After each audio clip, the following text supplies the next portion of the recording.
So hello everyone, welcome back to another video. তো আজকে কথা বলবো একটা আপডেট নিয়ে। তো মূলত এই আপডেটটা শুনে অনেকের খুশি হবে এবং এই আপডেটের শুরুটা আমি এমনভাবে করতে চাই যেটা হচ্ছে যে কিছুদিন আগে, বেশ কয়েকদিন আগে একজন পরিচালক সে একটা কথা মানে বা একটা ইন্টারভিউতে একটা তার স্টেটমেন্ট দেয়।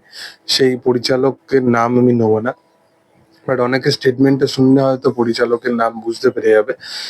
সেই পরিচালককে দেব এবং শুভশ্রীর জুটি নিয়ে জিজ্ঞাসা করা হলে সে একটা কথাই বলে যে আমার মনে হয় না যে আহ, আমাদের ইন্ডাস্ট্রিতে দেব শুভশ্রীর জুটিকে যতটা না দরকার, তার থেকে বেশি ইন্ডাস্ট্রির দরকার হচ্ছে দেব এবং জিৎকে। কারণটা হচ্ছে দেব শুভশ্রী এলে হয়তো সেই কালেকশনটা করতে পারবে না, কারণ দেব শুভশ্রীকে অলরেডি অডিয়েন্স অনেকবার দেখে নিয়েছে একসাথে বড় পর্দায়। তো আমার মনে হয় দেবজিৎ এলে সেই ইম্প্যাক্টটা বেশি ফেলতে পারবে। সেই পরিচালক এই কথাটা বলে এবং তার কথা অনুযায়ী আমি এখনো সহমত দিই যে অবশ্যই দেবজিৎ একসাথে কোনো সিনেমা বানালে সেটা ইন্ডাস্ট্রির সবচেয়ে বড় সিনেমা হবে, সেটা আমরা জানি, এবং তার বক্স অফিস কালেকশন সেটাও আলাদা রকমেরই হবে, সেটাও আমরা জানি। বাট দেব শুভশ্রী এলেও যে কোথাও গিয়ে ওই যে কমতিটা, সেটা যেভাবে বলেছিল যে সিনেমা সেই লেভেলে চলবে না বা সেরকম এক্সপ্যান্ড লেভেলে কালেকশন করবে না।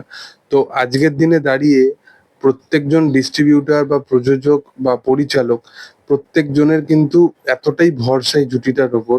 ইভেন তোমরা জানো যে অনেক বছর পর তারা একসাথে বড় পর্দায় স্ক্রিন শেয়ার করবে এবং সিনেমাটার হাইপ তুঙ্গে, এবং সিনেমাটা 14th অগস্ট রিলিজ পেতে চলেছে। এবং বাংলায় সচরাচর এরকম জিনিস হতে দেখা যায় না, যেটা ধূমকেতুর ক্ষেত্রে হতে দেখা গেছে। আমি বলেছিলাম যে ধূমকেতু এমন সময় বড় পর্দায় মুক্তি পাচ্ছে যেটা হয়তো একদমই সঠিক টাইম, যে অডিয়েন্স এই জিনিসটাকে হয়তো আরো বেশি ভালোবাসা দেবে।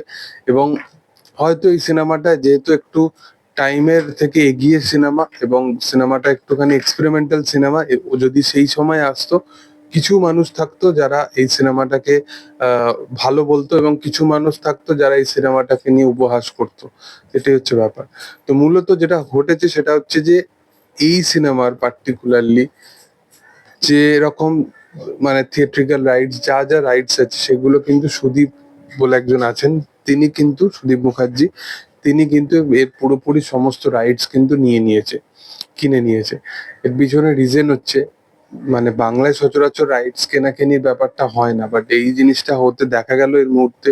সবচেয়ে বড় ব্যাপার হচ্ছে দেব শুভশ্রী, তাদের এই ভরসাটুকু আছে যে তাদের যেরকম ডিস্ট্রিবিউটাররা এই যে রাইটস এই সমস্ত কিছু কিনে নিচ্ছে, তাদের পুরোপুরি এই জিনিসটা রিকভার হয়ে যাবে, কারণ তারা জানে যে এই সিনেমাটার ক্রেজ কতটা এবং এই সিনেমায় বড় পর্দায় যে দুজন আছে তাদেরকে অডিয়েন্স দেখার জন্য কতটা এক্সাইটেড আছে। তো এটা একটা বিশাল বড় রেকর্ড। মানে আপকামিং দিনে এই জিনিসগুলো আরো বেশি হবে যখন এরা একসাথে বড় পর্দায় এই টাইম লাইনের ওপর দাঁড়িয়ে একটা সিনেমা নিয়ে আসবে। দেখার যে সেটা আপকামিং দিনে কি হয়, সময় কি করে।